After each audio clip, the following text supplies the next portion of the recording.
ठाकरे बंधूंच्या संयुक्त मुलाखतीमध्ये राज ठाकरेंनी मुख्यमंत्र्यांवर टीका केली आहे. फडणवीसांच्या मुळात हातातच काही नाहीये. वरून जे सांगणार तेच फडणवीस करणार आणि ऐकणार.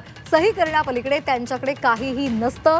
चंद्रसूर्याचे दाखले दिले तरी वरच्यांच्या मनात काय यावर सगळं अवलंबून आहे अशी टीका राज ठाकरेंनी मुख्यमंत्र्यांवर केली आहे.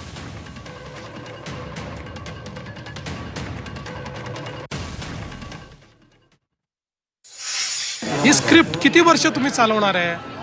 आता कोणी ती स्क्रिप्ट बाय करणारा राहिला नाही. आता महाराष्ट्रातल्या मुंबईच्या प्रत्येक नागरिकाला माहिती आहे की जोपर्यंत चंद्र आणि सूर्य आहे तोपर्यंत मुंबई महाराष्ट्राचीच आहे.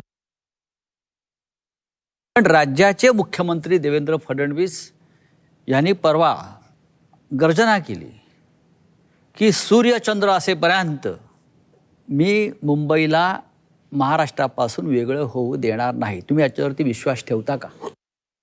माझं फक्त एवढंच म्हणणं आहे ना की या सगळ्या ह्याच्यामध्ये त्यांच्या मुळात हातातच काही नाहीये.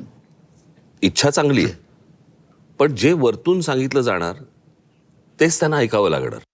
वरतून सांगितलं की ही जमीन अदानीला द्यायची म्हटल्यानंतर त्यांच्यासमोर पर्यायच नसतो सही करण्यापलीकडे.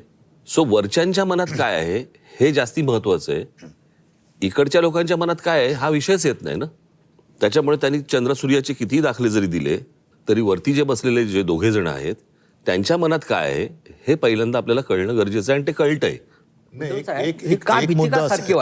एक मुद्दा असा आहे, मुंबई महाराष्ट्रापासून कोणीच तोडू शकत नाही. पण ज्या पद्धतीने मुंबईची संस्कृती मानली जाते, कोणी येतो आणि सांगतो की इथल्या भागाची भाषा ही गुजराती आहे, आमच्यावरती हिंदीची सक्ती करणार, म्हणजे आमचं संपूर्ण तुम्ही अस्मिता संस्कृती मारणार आणि नावाला मुंबई महाराष्ट्रात ठेवणार, या गोष्टीला काय अर्थ नाही आहे.